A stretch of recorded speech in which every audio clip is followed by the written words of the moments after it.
Newton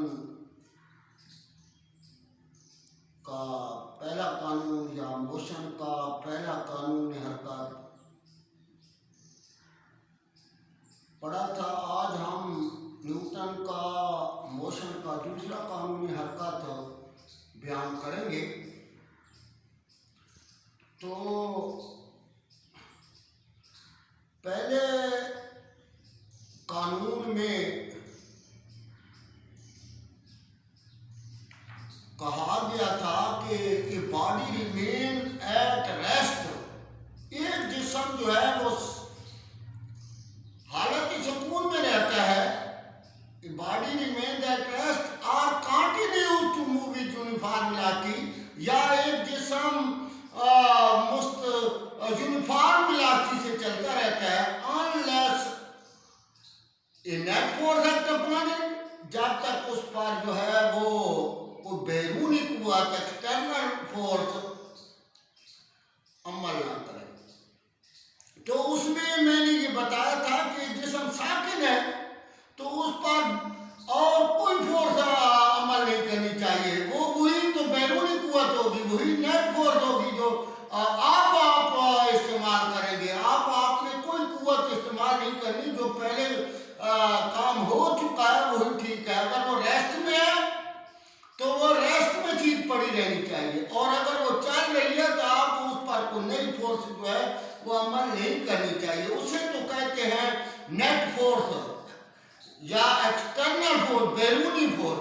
तो आज जो है हम न्यूटन का दूसरा कानून पेश कर रहे हैं। न्यूटन के दूसरे कानून में कुव्वत अमल करती है किसी जिस्म पर, यानी when a force act upon a body, जब कोई फोर्स किसी जिस्म पर अमल करती है, produces acceleration in the direction of the force, कि तो उसमें एक्सेलरेशन फोर्स की सिमत में पैदा होता है। फोर्स की सिमत में कैसे पैदा होता है? फोर्स की, ये देखिए एक साइकिल चल रहा है, आप उसके कैरियर से पीछे जो है दूसरा बच्चा जो है धक्का देता है तो उसकी रफ्तार जो है वो क्या करेगी, बढ़ जाएगी। तो ये फोर्स की सिमत में अब उसकी रफ्तार बढ़ने से मैंने आपको बताया था कि जब रफ्तार बढ़ रही हो तो पॉजिटिव एक्सेलरेशन पैदा होता है, मुस्बत acceleration. If the velocity is increasing then positive acceleration will produce. अगर कोई बच्चा चला रहा है साइकिल और पीछे से लड़का जो है उस साइकिल के कैरियर से पीछे की तरफ देता है तो उसकी रफ्तार कम हो जाएगी और नेगेटिव एक्सेलरेशन पैदा होगा। और यही बात तो वो कह रहा है कि इनका डायरेक्शन ऑफ द फोर्स की सिमत में एक्सेलरेशन पैदा होगा। If the velocity is decreasing then negative acceleration will produce. तो बात ये है कि when a force acts upon a body it will accelerate it or retard it, या उसे वो उसके तेज कर देगी या उसकी रफ्तार को क्या कर देगी, कम कर देगी।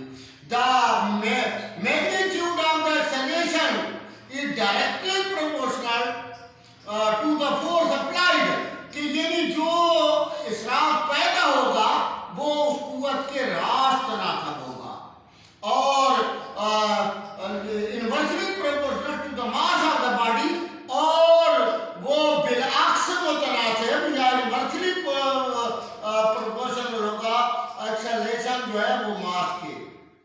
तो आपकी किताब में ये लिखा है उसने, जब एक फोर्स किसी जिस्म पर अमल करे, यहां तक तो आपको समझ आ गई है, कुव्वत आप अमल कर रही है तो उसमें फोर्स की सिमत में एक्सेलरेशन पैदा होता है। यानी मैंने आपको बताया था कि जब रफ्तार बढ़े या घटे उस वक्त तो एक्सेलरेशन पैदा होता है। एक्सेलरेशन की मिकदार फोर्स की मिकदार के डायरेक्टली प्रोपोर्शनल और मास के इनवर्सली प्रोपोर्शनल होती है। अब सवाल ये पैदा होता है कि आपको ये समझ आनी चाहिए कि डायरेक्टली प्रोपोर्शनल क्या है और इनवर्सली प्रोपोर्शनल क्या है। तो मैंने ये एक मिसाल पेश की है, अभी वो बताता हूं कि 1 रुपए की 2 पेंसिलें हैं। 2 रुपए की कितनी होंगी? 4। 3 रुपए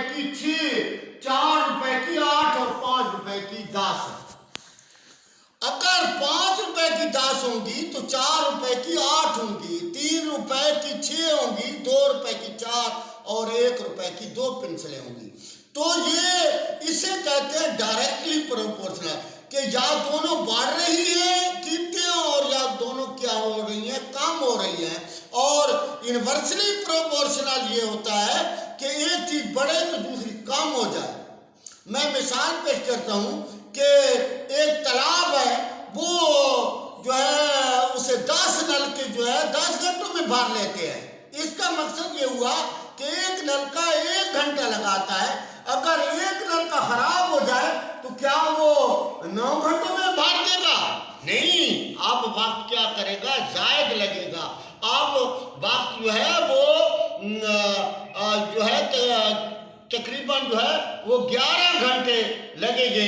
तो मैंने ये डायरेक्टली प्रोपोर्शनल और इन्वर्सली प्रोपोर्शनल आपको यूं लिखा है कि ये डायरेक्टली प्रोपोर्शनल है। 1 रुपए की 2 पेंसिलें, 2 की 4, 3 की 6, 4 की 8, 5 की 10, यहाँ 10 होना चाहिए था।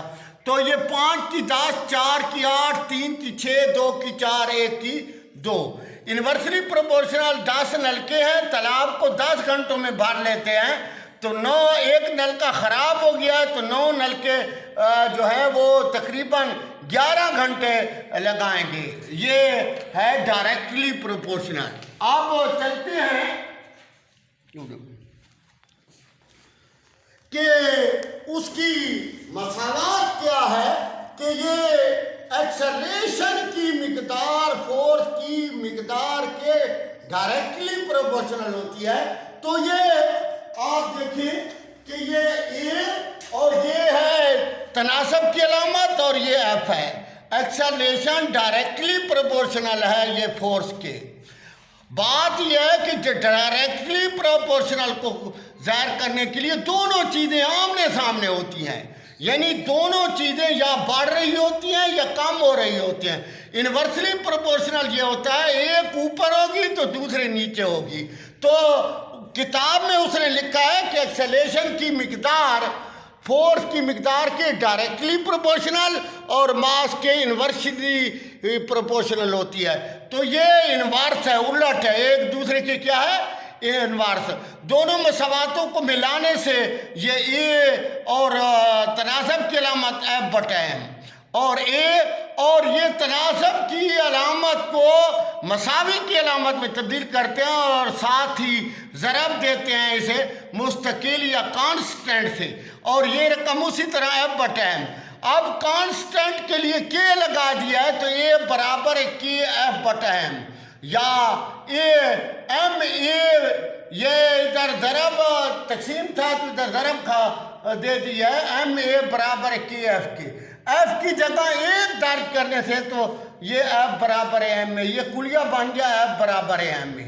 अब बात यह है कि इसकी यूनिट क्या होगा, मास किलोग्रामों में होता है। किस में होता है, किलोग्राम, और एक्सेलरेशन जो है मीटर फी सेकेंड स्क्वायर होता है। तो गोया इसका यूनिट तो आ जाएगा किलोग्राम मीटर पर सेकेंड स्क्वायर, लेकिन चूंकि ये फोर्स का यूनिट न्यूटन ने कानून पेश किए थे, इसलिए SI निज़ाम में फोर्स का यूनिट न्यूटन होगा, याद रखना है। ये CGS सिस्टम जो फ्रांसीसी निज़ाम था उसमें ये फोर्स का यूनिट डायन है, और ये बरतानवी निज़ाम जिसे फुट पाउंड सिस्टम कहते हैं उसमें फोर्स का यूनिट पाउंडल है। तो ये आप इसकी वजाहत करते हैं कि F बराबर M में होता है। एक जिस्म का मास 8 किलोग्राम है। मैंने आपको बताया था कि ये मास जो होता है उसे M से जाहिर करते हैं, और चीनी वगैरह या आटा जो है वो किलोग्रामों में खरीदते हैं। तो ये मैंने M बराबर 8 kg लिखी है। अगर उसमें 4 मीटर फी सेकेंड का एक्सेलरेशन पैदा हो रहा हो तो ये 4 लिख दिया है और मीटर पर सेकेंड स्क्वायर। तो बताइए उस पर कितनी फोर्स अमल कर रही है F बराबर सवालिया निशान। अब ये न्यूटन का दूसरा कानून अभी पढ़ा है कि F बराबर क्या होता है M में। M की जगह 8 लगा दिया है और A की जगह 4 लगा दिया है। F बराबर 8 चौक 32, और फोर्स का यूनिट जो है वो क्या होता है, न्यूटन होता है।